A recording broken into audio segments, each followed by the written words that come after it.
Dad, help. Are we live? Are we live? Thank you for coming back to the Tailgate Podcast. I am Terry Foy, joined once again by Nick Ossello. Coach Ossello, I heard that we're going to get a little bit of a glimpse of a raspy voice out of you.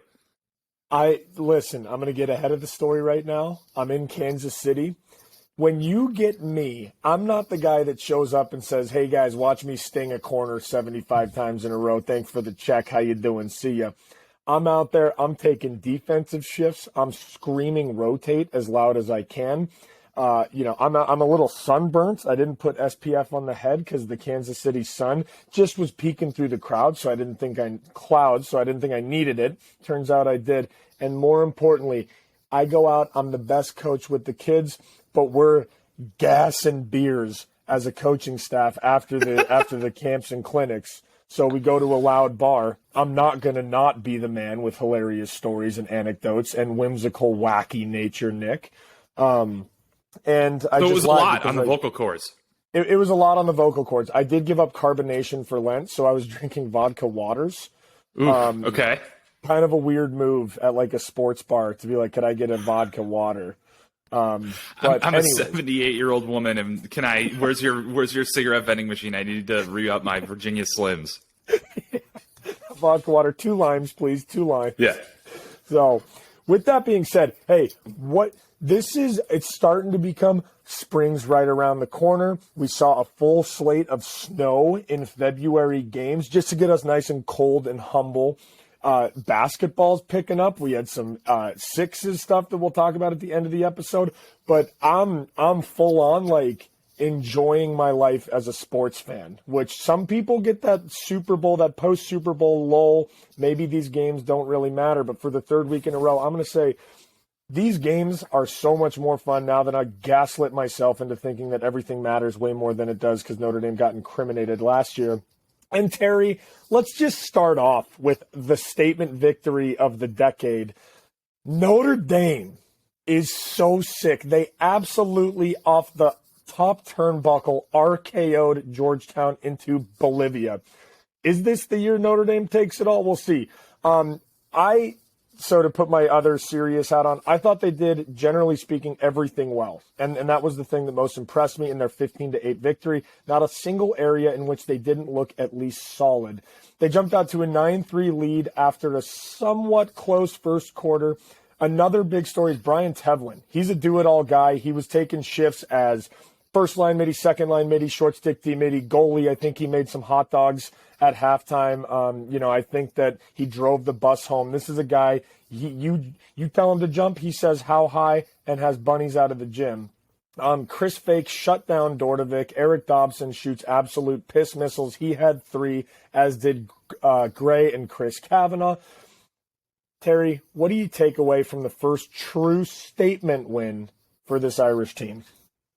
So I was in the building for this one, and I literally was not settled before it felt like the game was over. Just to give you a sense of how thoroughly they controlled it from beginning to end. And for the listeners, Nick does get to write the outline, but I tell him the order of games we want to talk about. And this, I think, was the first game to talk about, because even though we had a number 1 versus, I believe, number 3, I don't remember where Ohio State was ranked. I had them number 3 in my poll. And we'll get to that next. This was more important because, essentially from a landscape-wide standpoint, the way I see it is you've got Virginia and Notre Dame, and then potentially Cornell. Kind of depends on whether or not you put more weight on their performance against Lehigh or more weight on their performance against Albany, which wasn't quite as impressive in their opener. So you got those two. You got Virginia and Notre Dame at the top. Then you may or may not have Cornell kind of like in a tier by themselves. And then you just got everybody else from 4 to the bottom. And so, is that going to persist? Probably not. I think that a combination of history and the way this month has unfolded suggests that, Notre Dame and Virginia are going to find some speed bumps, potentially as early as next week. That being said, for right now, they are very clearly the 2 best teams. And I think to your point about Notre Dame doing everything well, everybody agrees with that, including Kevin Corrigan, except for their clear against the Tam Enright, and Kevin Warren, who said in his post-game comments that he felt like they were a Final Four team a Memorial Day team. So, it's interesting. Chris Kavanaugh got hit and stayed down after scoring a goal pretty late in the game. And it just occurred to me that I felt like, and this is not a criticism of Chris Kavanaugh, it's a compliment to the rest of the group. He felt like a luxury item, right? It was like, I don't expect them to miss a beat when they have to bring in whoever their fourth attackman is to play a little bit more.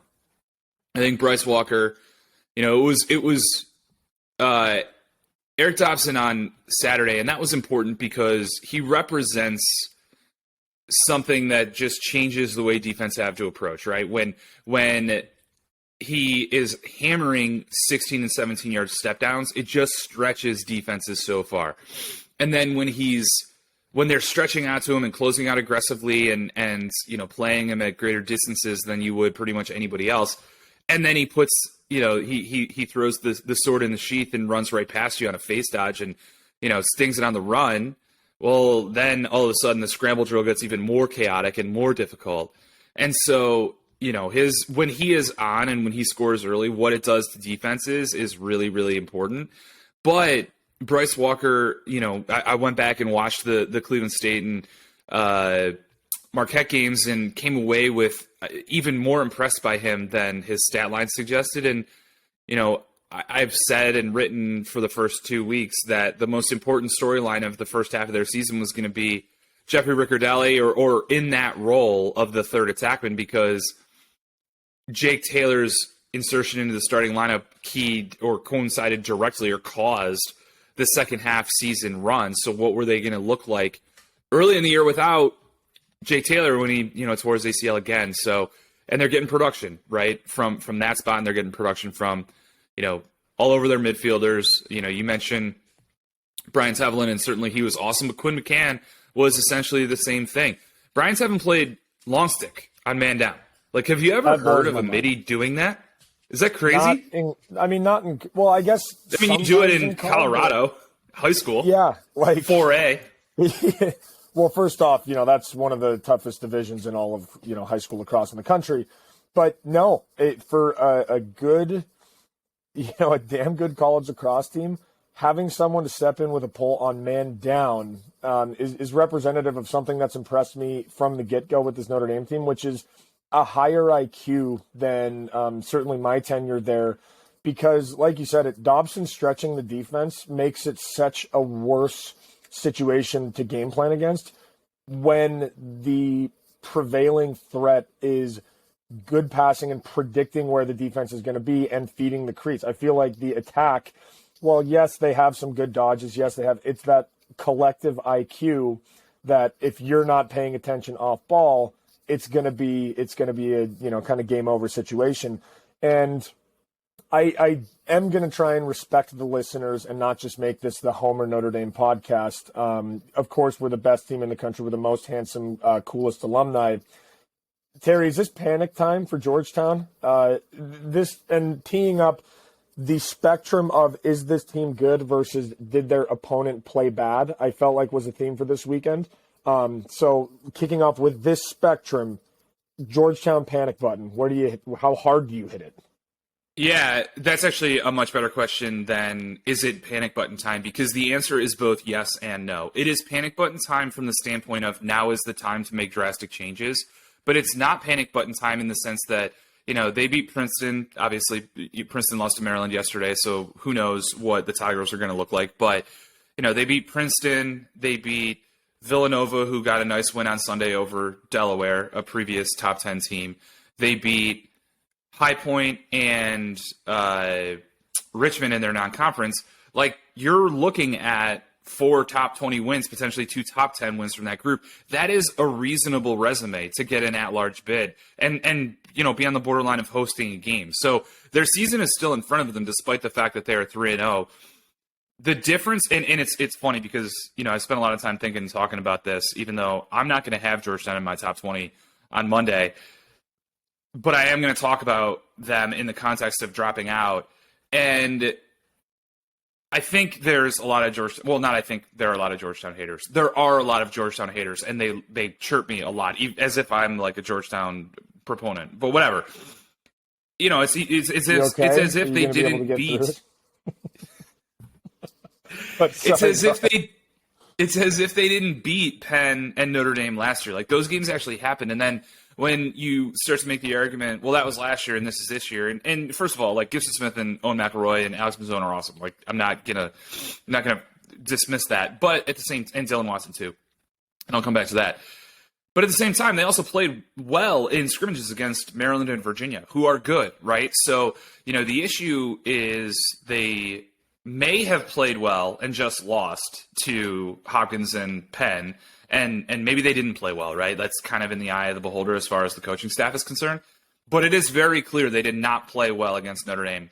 And it is also very clear that at the offensive end of the field, like, it's just not working. And, you know, for me, in terms of what I have seen, I think there are multiple issues that need to be solved. But the first issue that needs to be solved is I see four guys looking to get Tucker Dordovic and Graham Bunny the ball so that they can get to their spots and get their shots off, as opposed to the ball flowing, finding the energy from the ball, and the guy with the best shot taking the shot.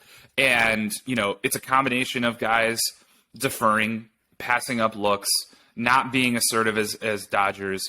And it just rolls up into the fact that, like, you know, again, I mean, this game, you mentioned that the themes of the weekend, I guess. Like, for me, two things that stood out were runs, right? And particularly, like first half explosions. So we saw Yale fall behind to Penn State. We saw Carolina win on the strength of a great second quarter against Syracuse. In this one, I mean, obviously Notre Dame was dominant throughout, but they really separated in the, you know, middle part of that first quarter. And when you were watching Georgetown's offensive possessions in that stretch, they just didn't have any ideas. It felt like Carolina in the first half against Hopkins and Hopkins in the second half against Carolina. Like, I've seen it a few times so far this year, and it doesn't mean it's going to stay. It doesn't mean that there isn't a solution. It doesn't mean that there isn't a fix to this.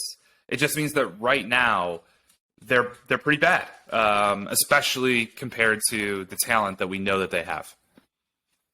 I mean, wow, for someone who's just been forcing Georgetown to everybody, apparently.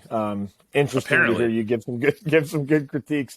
And speaking of explosiveness, we can move on to the second game, which is, I can't get over this Virginia offense. You know, against an Ohio State defense that we were talking about did a great job against North Carolina last week, holding them to, I think, 5 goals, which is certainly a feat in Division I college lacrosse against as we saw him put up Carolina 17 against Syracuse, yeah, or 18 or 19, whatever it was. Yeah, and so against a good, objectively good Ohio State defense, Virginia put up 17. And conversely, that didn't even feel like the story of the game to me.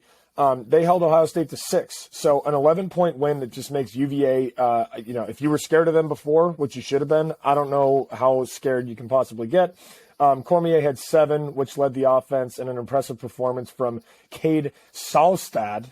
Did I get that right? Texas boy, you got it right. Put that sauce on it. I don't like that. I want to keep mispronouncing names, so I'll say I'm sure you'll get one mispronounced in this podcast. Don't worry about it. But again, I feel like a lot of success that Ohio State has is because of Myers, and he held Myers to 2 goals.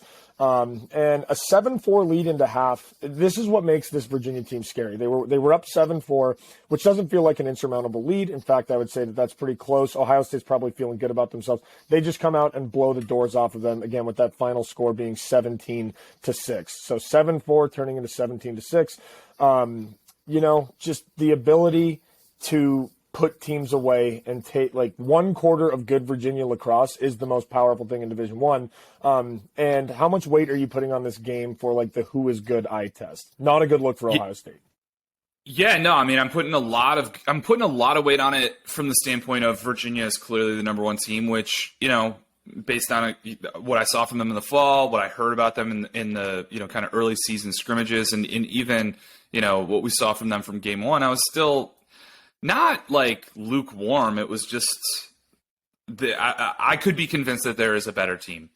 But based on what we saw against Harvard, and now based on what we've seen against Ohio State, who is a bona fide opponent, which isn't to say Harvard isn't. It's just to say that, you know, we hadn't seen Harvard play yet this year. So now, you know, you do this to a Buckeye team in a neutral site location, right? So, that obviously levels the playing field.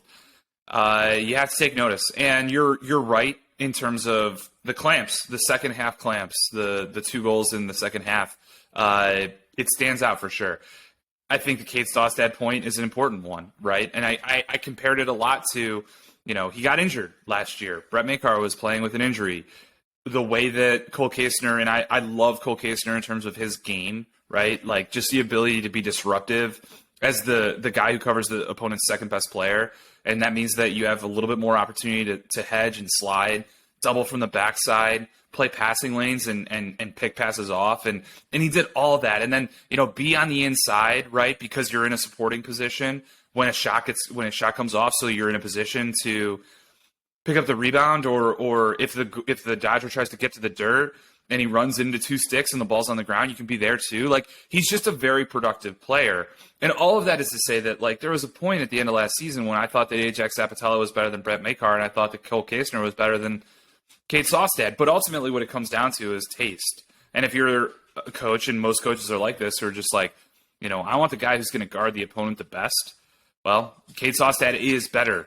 And he showed himself to be incredibly exceptional on Saturday night. And I think that, but again, like, you can play well defensively, and this game was still going to be, 10-6, and it was going to be competitive all the way through. But the simple fact is that Virginia can beat you in all 3 facets of the game in convincing fashion, right? And I think that the defensive performance was kind of the last thing we needed to see this year in order to feel good about that, because after the game became non-competitive against Harvard, we didn't see a consistent defensive performance. But P. LaSala, his ability to score is just such a game changer because of the way that it is so deflating. If you score and then you go to the faceoff X and P. LaSala scores on you, it's just like, ugh, you know what I mean? It feels like you gave up more than 1 goal's worth of goals. And then offensively, it feels like we still haven't seen Connor Schellenberger get unlocked, and yet they are so potent. I think that it's easy to kind of like overreact to Peyton Cormier's production line, but when you kind of look at the film over the last 3 games, I didn't notice this until it was shared like in our group Slack. But a lot of credit is being given to Thomas McConvey because he and Cormier, I believe, are both Mimico guys and have played together since they were like 7 years old. So their familiarity with each other's game, has really unlocked a lot of Cormier. And what's interesting is that like you would kind of assume that meant that he was just catching and finishing a lot. But because Ohio State decided to guard him with a short stick, which was really effective strategy last year, Peyton himself conceded that when he talked to Matt Kinnear after the game.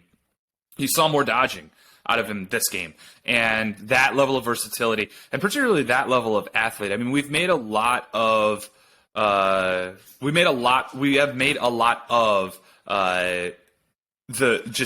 what a 230-pound dodging midfielder who was an outside linebacker at Stanford 2 months ago means to opposing defenses.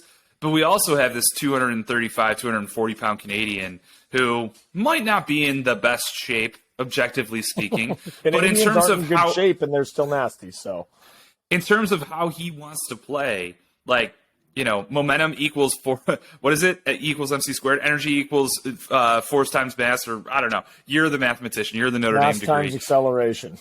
There you go. So the amount of energy he's bringing to his dodges is directly proportional or caused by his mass, and he has cultivated it effectively over his career in Charlottesville, and now it's peaking. He bulk season is over, and now it's time to go to the goal. Well, and it's, even rewinding the tape to last year, one of the things that, I almost didn't like about Maryland was that in the same way watching like Peyton Manning, the mistakes just aren't there. Like the way to beat this team is just not there. So like watching Maryland, it was like, well, it didn't matter if that team had a great offensive performance because Maryland was going to win the special teams, the man up, the man down, the defense, and the goalie. And is it fair to kind of start talking about that way in Virginia, or is the inconsistency from defense, like, is this team bulletproof because they just have one quarter where it can completely get away? Or is it not a fair comparison at all? Well, it's certainly not a fair comparison at all, because to this point, yes. But I guess my argument would be we need more than 3 games in order to like make the consistency argument, especially for a team where like they did put up some stinkers, particularly the 2 games against Maryland. Like that was my whole thing about Virginia coming away from last season. It's like, why did they play Maryland as poorly as they did last year? Everything else about their resume was pretty strong, somewhere between strong to quite strong even. And so, yeah, I mean, I offensively, what interests me the most is, are they going to be disciplined not to take bad shots when they're feeling it, right? And you can be feeling it in a close game if your defense isn't playing well, and then what happens? So that's what I want to see out of the Cavaliers. All right. Got it. And moving on to, honestly, what seems like an effort to make you and I look stupid, because we were very, very high on Loyola last week. We were talking about their imposing defense. We were talking about all kinds of stuff. Maybe Loyola creeps into that 3 spot behind Notre Dame and Virginia. And then they go and lose to Rutgers. Low scoring game. One thing about this season that's kind of blowing my mind, you see both teams scoring in the 20s when Virginia plays Harvard, and then Rutgers beats Loyola 10-6. A big part of the story is Shane Knobloch teeing off for 7 points, 3 goals and 4 assists. Is that wrong? You're just shaking your head. Yeah, come on. And, anyways, it sounds like you're on mute. We'll edit that out. Loyola went on a 3-0 run at half, and it was tied 4-4. And they honestly couldn't get anything going the rest of the game. Rutgers, the big takeaway for me was they have at least 2 good players, Knobloch and their goalie Kyle Mullen. How on earth did they hold Loyola to 6? And a good weekend for is this team good, or did the other team play bad spectrum we were talking about earlier? Yeah, well, you're right to call out Knobloch, because I think what was interesting about the way that fans expected this game to unfold was, for Rutgers' first 3 games, they had been very attack-oriented, and it seemed as if the strength of Loyola's defense was, we talked about this a lot last week, as you mentioned, just the length and size of their long poles. So, I think that Loyola fans, if you'd said we're going to hold them to 10 goals, would have expected the team to have won. So, I think it's more so Rutgers' defensive performance against Loyola that really stands out. And, I haven't gotten an opportunity to watch the film on this one, so the question that I want to know the answer to is, how much of it was just cold shooting. You saw 0 of 5 from Seth Higgins, 1 of 8 from Adam Poitras, 1 of 7 from Evan James. If that... It sounds... I feel like you can't make the argument that, if one or two of those go the other way, it has the potential to dramatically change how the game unfolds. But it's the way I feel, right? And I think especially in a game that's decided by this type of margin, it is true. And one of the other elements of that is that the thing that I could tell Charlie Toomey was really fixated on coming away from wins over Hopkins and Maryland was that they hadn't played on the road yet. And he knows that is a different challenge. And it's not to say that, every environment is the same and every road game is a significant challenge. Playing at Rutgers is tough. It's been established, right? It's on a 4 or 5 year run of it's hard to win at Rutgers. And, whether it's the train whistle or something else that I don't know about and can't put my finger on, the simple fact is that now that's still a challenge that Loyola needs to solve, Tony Soprano yelling, throwing a meatball sub at you. It's all the gabagool from the night before in the pregame meal, for sure. Yeah, they load you up with the sauce the night before. So, yeah, definitely a big result. Here's my take, generally, about these other 4 top 20 matchups in which the lower-ranked team won. Well, I guess there are 3 because Carolina was ranked ahead of Syracuse. Basically, what it just means is it's bringing it back to the middle, right? Gravity is bringing the bad teams to up towards the middle, and they're bringing the good teams down toward the middle. And I don't think it means that the bad teams are bad and the good teams are good, or that the good teams are bad and the bad teams are good. I don't think it means anything like that. It just means that it's going to be a really even year. It's funny because I think everyone's wondered when is the COVID year going to be peak impactful, and when are we going to see like the downside of it in terms of like super team separation between the best and the ones that can't take advantage of all the opportunities that the additional year of eligibility provided and everything that goes along with it. And at this point, and I understand we're 3 or 4 weeks in and it's February, at this point, it feels like last year was peak COVID year, and that this year we're seeing, just by virtue of the parity, the number of underclassmen that are contributing, it feels like we're getting a little bit more back to normal. And I do think that's going to manifest in inconsistency because you're relying on guys that have less experience, and so inconsistency is a function of a lack of experience. But I also think it's going to manifest in parity simply because, and results like what we saw, it's just hard to be dominant, right? What we saw out of Maryland last year was an outlier. It was a historic outlier. We hadn't seen it in 16 years. So, I guess for lack of a better way of putting it, like, expect the unexpected. Mm-hmm. Is it fair to say that both the COVID year and even something like the transfer portal could result in inconsistencies because you have, I mean, even when I was talking to Coach Kevin Corrigan, who is the Notre Dame coach and, is he the Notre Dame best coaches ever, and Notre Dame's a great program. He even called out that he was impressed with, hey, so when you get transfers and when people come in and, the portal and everything, there's not necessarily clashing cultures, but there's different cultures. There's how you go about practice, how, you're obviously the X's and O's aspect of it, but also the culture aspect of it. Is it fair to say that the transfer portal, just like the COVID year, is having a potential impact? And if so, how much? No question. I mean, but the thing is, there's no question that it's having an impact, but it's also, I think, impossible to say that it's having an impact in one direction or the other. Because I think that there are too many examples of an infusion of talent meshing well and creating a team that's better than they would have been without those incoming transfers. And then there's also enough examples. I think Georgetown Notre Dame is a good example of this. There are examples of teams where it's easy to point to the infusion of talent not meshing well and saying that's the problem, right? So you're just going to play the results, but the results are available both directions right now. So yes, there is no question that the transfer portal is a part of it, but the other side of the coin is that, like, I mean, you're right to call it out. Like, we're dealing with a bunch of different situations. The COVID year allows kids to stay at some institutions longer, a year, or in some cases 2 years longer. It allows grad transfers to then graduate and go somewhere else, but that means, like, Ivy League schools aren't eligible to get those kids. Patriot League schools, service academies aren't eligible to get those kids. Service academies don't have guys staying an extra year at all, right? They're completely unaffected by it. And then there's the transfer portal, which makes it easier for undergrads to move and theoretically makes it easier for every program to be a destination because now everybody has level access to knowing when a kid wants to transfer, whereas back in the day, before the portal, it was all word of mouth. So it was essentially the same thing as recruiting, right? It just 2 years later. So I guess what I'm saying is that, like, there's no question it's having an effect, but it's not a one-direction effect. So you can't say portal bad, grad transfer bad. That's what I want. That's my caveman. Portal bad. Yeah. That's what a lot of people want. Yeah, that's what a lot of people want.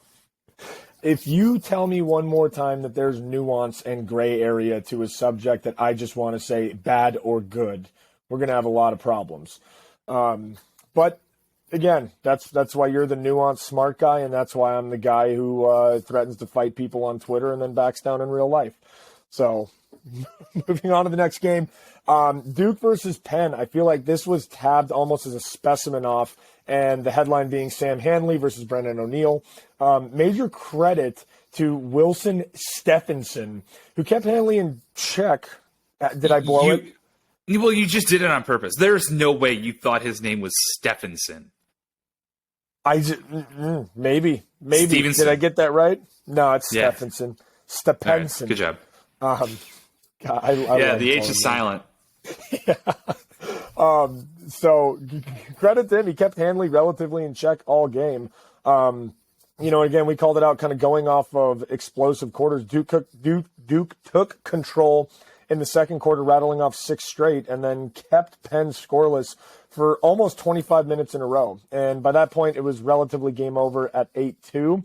Although Penn did show a little life, rattling off 4 in a row in the third quarter, but it never got to a 1-goal game. And how much of this was individual matchups? And a big question for me, what does Penn need to do to right the ship? So honestly, I need to know about this because I'm having a tough time formulating dumb opinions. So the short answer to the question is Penn doesn't have to do anything. This is who Penn is. This is what they do. So they opened with a 2-goal win over Georgetown. They had a 2-goal loss to Duke. They don't play bad teams, right? So there's no breather. I mean, look at this schedule. At Penn State, who just beat Yale. At St. Joe's, who is probably the A-10 favorite and is undefeated. Home against Villanova, who just beat Delaware. Home against Princeton, who Penn-Princeton was the best game of the year last season. At Cornell, home against Yale. At Brown, at Harvard. It's April 22nd when they host Dartmouth, and then April 26th when they travel to Albany. Like, those are the 2 games on their schedule where you would expect them to be favored by more than a goal and a half or 2.5 goals. I mean, it is just a gauntlet.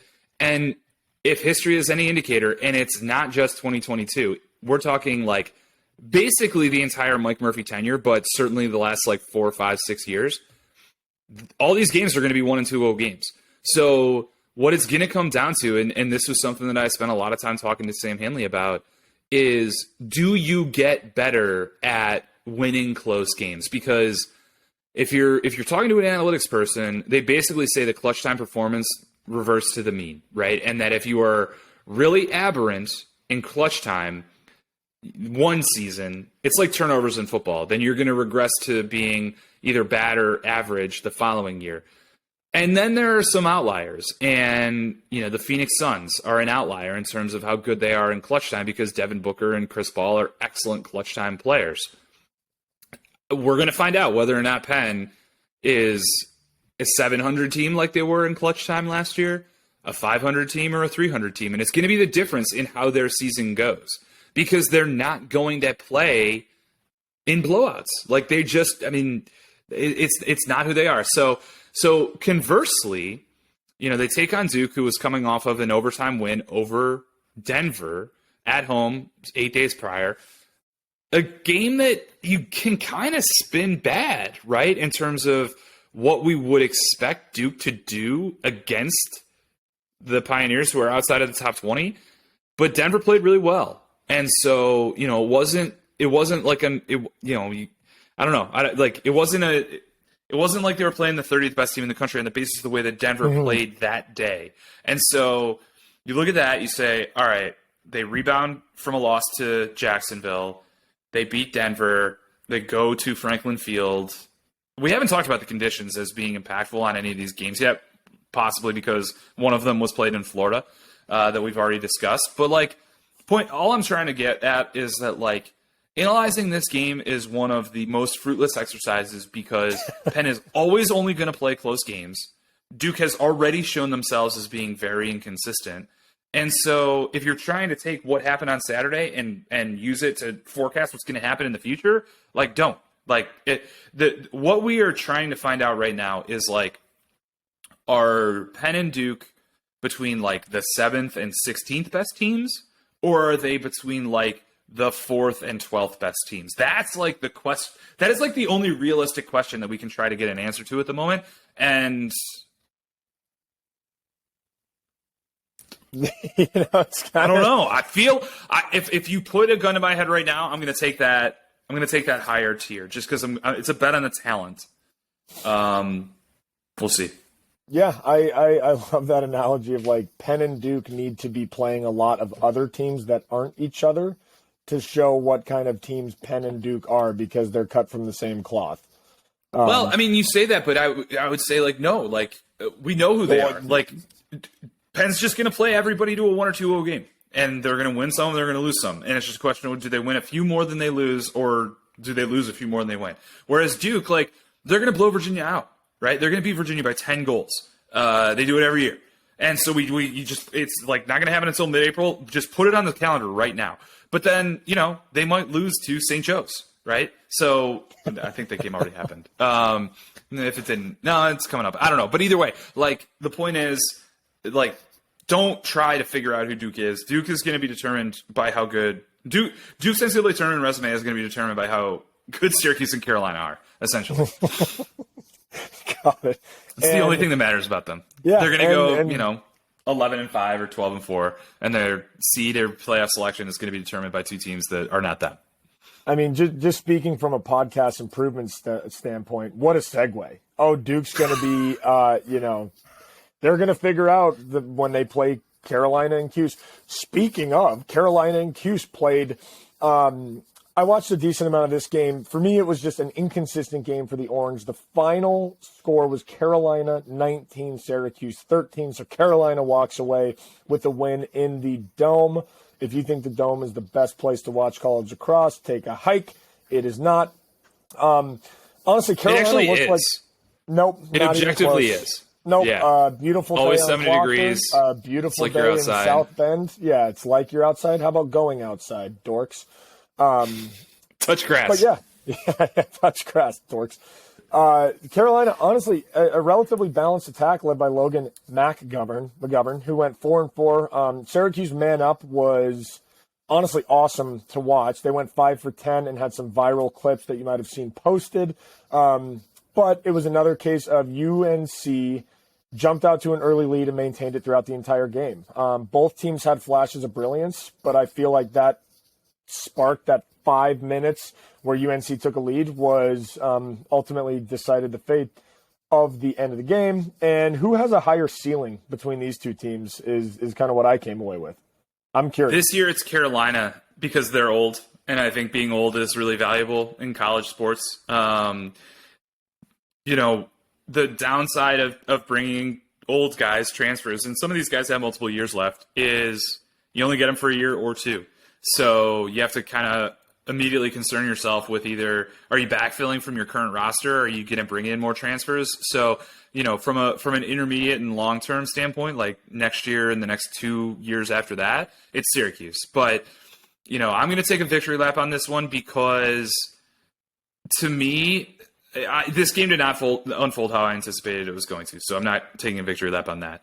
But this Syracuse team is essentially exactly who I thought they were going to be heading into the season, which is they are clearly, in my opinion, better than last year. They're a borderline top 20 team.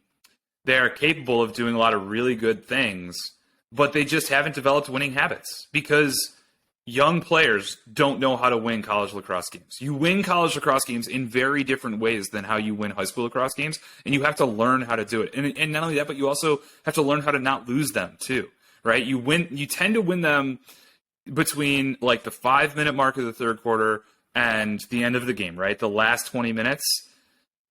You can lose them in the second quarter, and I think that's a little bit of what we saw. Like, essentially, Syracuse was so good on the extra man. They finished 5 of 10. And, they kind of got into a little bit of a rhythm. So they were a little bit more efficient in the 6-on-6 as the game went along. But ultimately, they just fell behind too far. It was almost like a college basketball March Madness game where they expend so much energy trying to get back into it that as soon as you tie it, it's like, it's like Valparaiso just went on a 17-2 run, and they tied Oklahoma with 4 minutes to go, and then Oklahoma outscores them 12-1 down the stretch. And so that's a little bit of what it felt like. I do want to call out one moment in the third quarter when Colin Krieg made a man-up save. Syracuse had scored 4 straight goals. I believe it was 14-11 at that point, and they went extra man. It was a really dangerous position for Carolina. The type of spot where if Syracuse scores there, it is like real nut crunch time. And Colin Krieg just totally bailed him out. And he only finished with 12 saves. He had been at 61%, I think, through their first 3 games. So he didn't play quite to the standard that he had played through the first part of the season. But that was a huge. I mean, just the type of play. It's just one note on the play-by-play. But for me, that was game defining. I also want to interject a quick segment. Segment alert? Segment alert. Segment alert. So, ESPNU / the ACC network is spotlighting like good things that players are doing during their broadcasts. Shocker, we're going to bring it back to Notre Dame. On the Carolina-Syracuse game, they talked about Max Maniak's. It's not a business; it's a charitable organization. Yeah, exactly. Pediatric pep talk. So essentially, it's the opportunity. I'm sure listeners to this are familiar with college sports teams adopting, kids who are going through different types of treatment, cancer treatment, or other types of serious health conditions. Because it's great. It's great for the team. It's great for the kid. It's great for the families. That are experiencing this health situation or crisis with the kid. It's awesome. And so, essentially what Max created was an organization that allowed Notre Dame teams to do this remotely during COVID when it was really difficult to get into hospitals and stuff like that. So I want to create a similar segment on this podcast where I call out, we're just going to call it the good guy segment. And it doesn't necessarily have to be like people who did good stuff, although one of the three examples that I'm going to point to is somebody doing a good thing. But it could also be like, that individual came back from tremendous adversity or battled adversity or whatever. Yeah. And there are three guys that we've talked about on this podcast who have had stories written about them on Inside Lacrosse, but listeners might not know, so it's worth bringing up. So Brian Tevlin, who is now Notre Dame's do-everything midfielder, when he was a sophomore at Yale, the year after they won the national championship, so 2019, they were it was the middle of the season, and he missed a couple games. I think this is right, but it might have been COVID. But no, I'm pretty sure it was 2019. It was after they beat Cornell. He donated bone marrow and missed like 3 games recovering from his bone marrow donation. So good guy, Brian Tevlin. Wilson Stevenson, you might remember in the, I guess maybe it was 2019 quarterfinals against Notre Dame at Hofstra, suffered a compound fracture of his tibia and fibia, I believe. Kevin Brown, who is producing this podcast, wrote an excellent story about his recovery because then they ended up playing. I can't remember if they played Notre Dame at Hofstra again, or they played Notre Dame in the quarterfinals, or they played in the quarterfinals at Hofstra again. Something crazy like that happened, but his leg looks not too dissimilar from what Alex Smith, the quarterback of the San Francisco 49ers, Kansas City Chiefs fame, looks like. He's now featured in an UFA's commercial. Shout out to Wilson Stephenson for his tremendous physical recovery. And then lastly, Logan McGovern. This was actually Paul Carcaterra. They're both from Fairfield County, Logan McGovern and Carcar. So he talked about this in the broadcast. Anybody that watched it would know. But Matt Kinnear wrote a story last year when McGovern was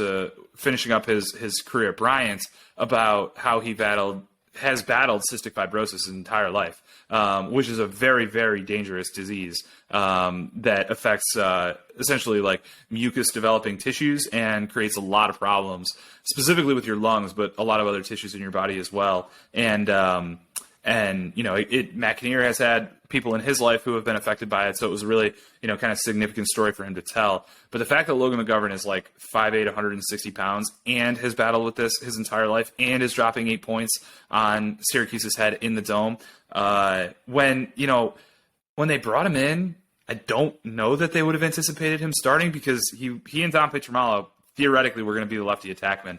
Obviously, Petromalo is going to miss the season due to injury, which created an opportunity that McGovern seized with both hands. I mean, this kid has been playing lights out since fall scrimmage. So now, he's very clearly, in my estimation, their most important offensive player. I don't think, Lance Tillman is obviously the Dodger, another Colorado boy. Shout out to the Sunshine State. But yeah, Logan McGovern is so important in terms of finishing plays that we can't let what he's done in order to get to this point go unsaid.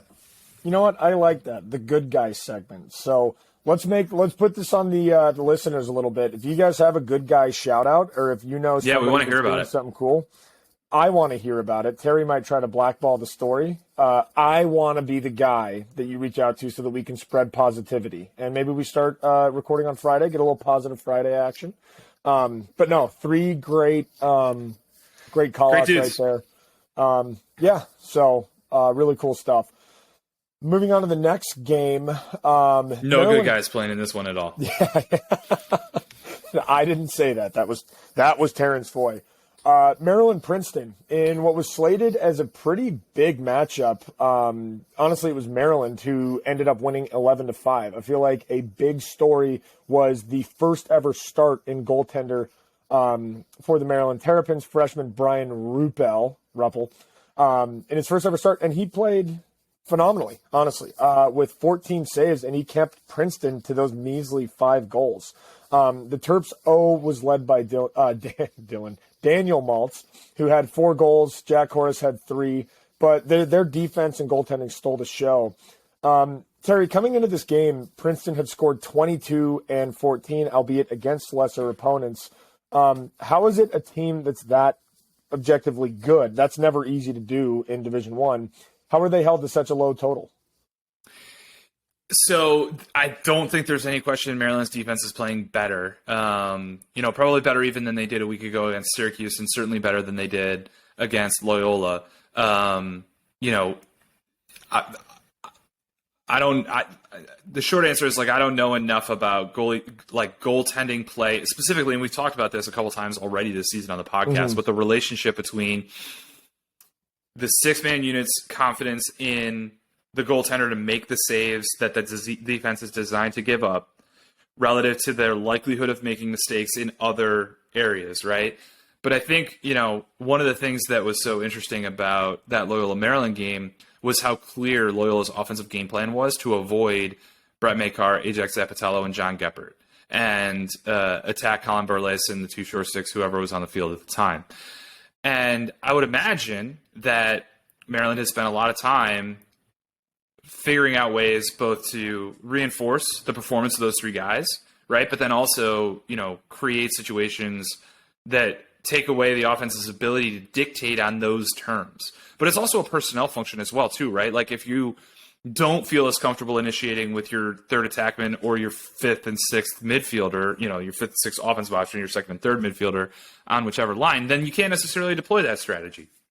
So, yeah, there's a lot of potential reasons for this, but I also think that we should call out 2 things. The first is that, Manhattan was 2-0 with a meaningful win over Navy last weekend, and then was beating Princeton at halftime on Tuesday. So, that does both things. We've talked about this a lot.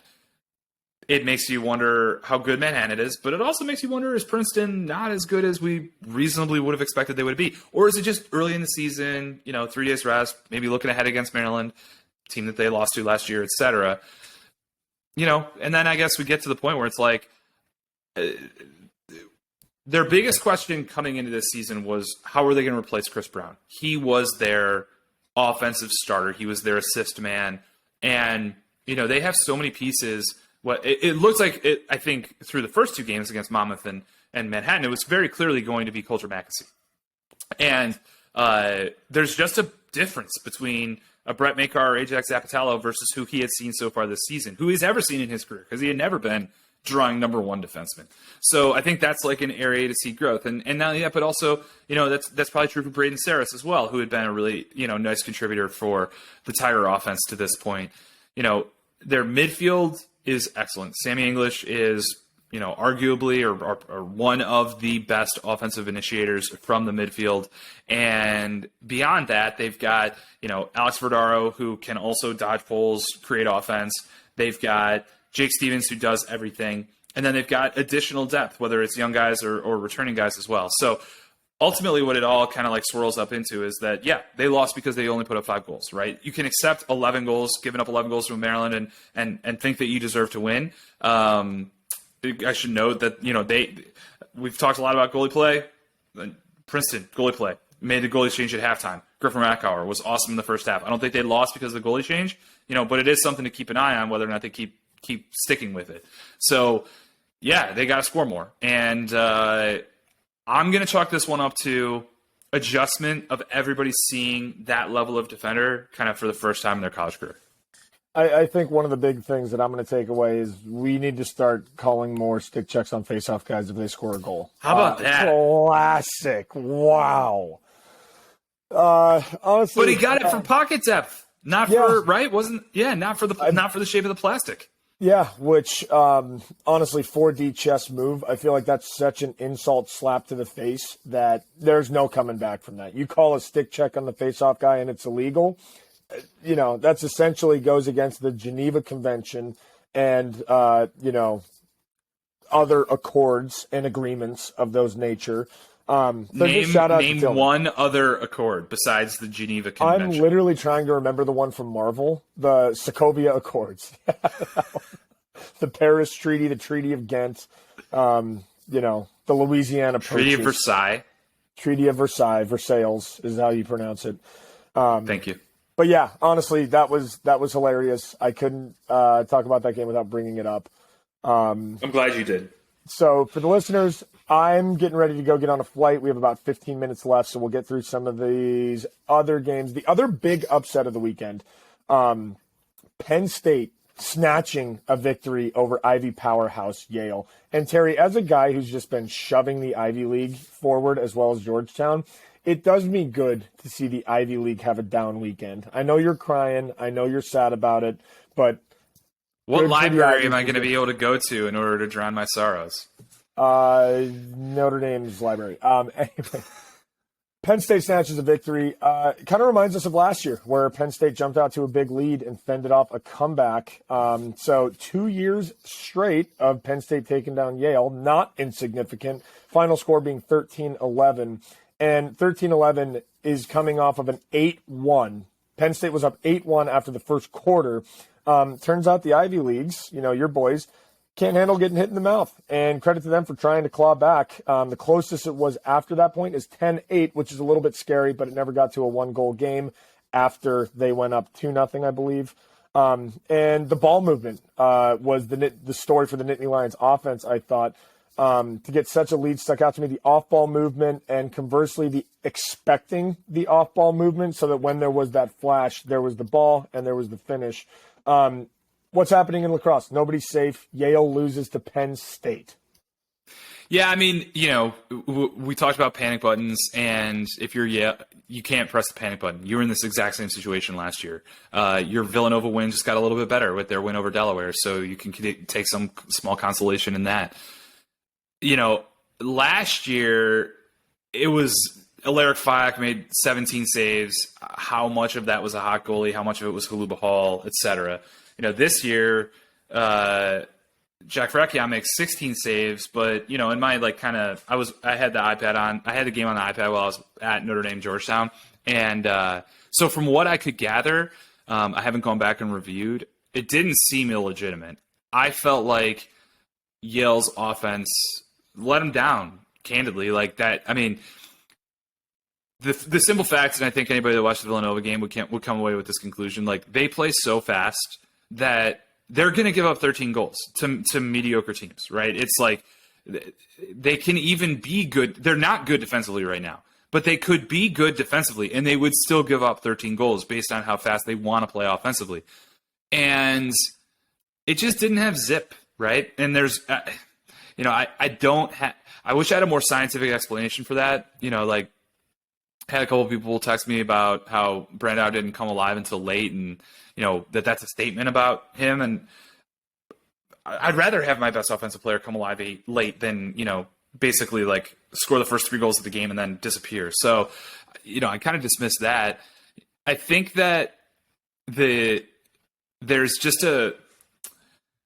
a really interesting kind of challenge geometrically to be solved in terms of they've got 3 attackmen who can dodge. And, Leo Johnson is going to dodge. He's going to dodge the pass. Brandau is going to dodge the score. Chris Lyons, he's just going to the goal. Now, he's better at it off the catch, but he can square you up and do it. And then you have Brad Sharp, who's a really good initiator. You have Thomas Bragg, who's basically just a range shooter. What I'm getting at is that the hierarchy of the dodging, I think, still kind of needs to be sorted out. And so, that's where I talk about zip and just specifically kind of playing with the requisite energy and particularly doing it right out of the gate. I mean, the element of this that I guess was surprising is that they were at home, right? It was their home opener. So to come up flat in your home opener is disconcerting.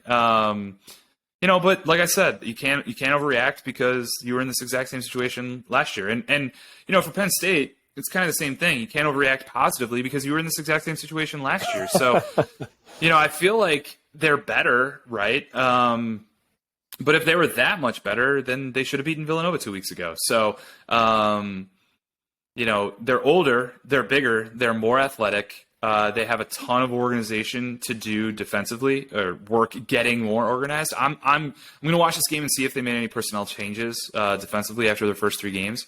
But ultimately what it comes down to is this is a really good rivalry. It was a good rivalry before they played in the 2019 semifinals, and then that game was very contentious because Yale played one of the best quarters that we can remember a team playing. I think they were up 11-2. And it felt like they could win 40-4. And the final score ended up being, kind of normal. I think it was like 19-11 or something like that. But now, they've beaten them the last 2 times. So it's pretty clear to me that Penn State doesn't like Yale, and they play like it. So congrats to Jeff Cameron and his team. And that's a kind of good and funny point is if you're going to drop a game, it might as well be to the team that you lost to last year before you had an incredible comeback. So you can craft some narratives, convince yourself, gaslight yourself a little bit, say, totally. Hey, this is what we do. We're a damn good team. As far as other games, notable Brown bounce. I think the Brown game's over at this point, but a big bounce back against a Vermont team that is decent. One that Brown desperately needed. St. Joe won 100% of faceoffs, which should be illegal in their 19-6 win over Providence. And other than that, no real huge surprises for the rest of the weekend. Any takeaways or anything noteworthy? You called the Merrimack was going to beat the Pioneers, and then that fell short.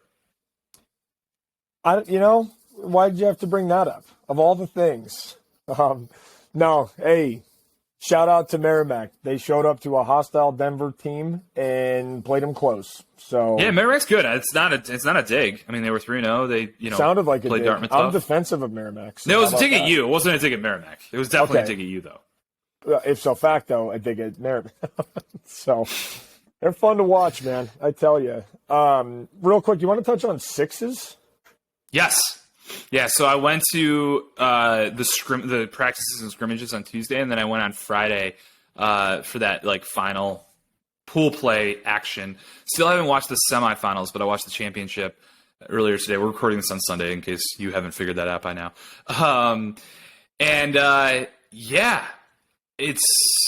It's a lot, man. It's first of all, I don't like to be too effusive in my praise, specifically of institutions like the Premier Lacrosse League, because it makes me sound like a shill. But great job by them. The fan experience was incredible. Shill. The venue is awesome, right? Just because it's 4 rows of bleachers that are elevated over the stands, great sight lines. The field does so much work because it's so small. It's so easy to see from the farthest corners, right? So that was awesome. But then, they built out on both end zones. One end zone was a little bit more for families and kids. The other end zone was a little bit more for us drunken fools. And then on the far side, they had their version of suites, which was basically just food and drinks for, people that wanted to spend more on their tickets.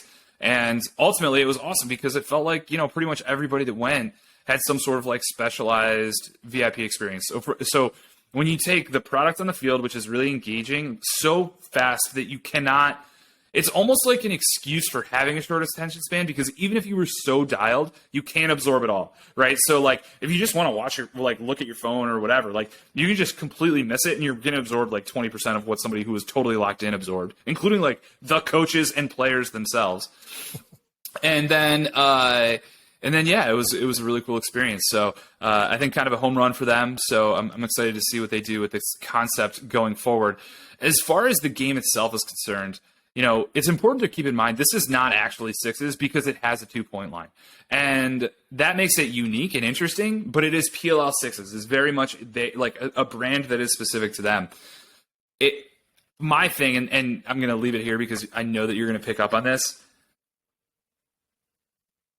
That game is the best condemnation of field lacrosse as a development tool, and then complement for box lacrosse as a development tool. Because what it really does is when you miss the goal on a shot in field lacrosse, Nothing happens. There is no negative consequence.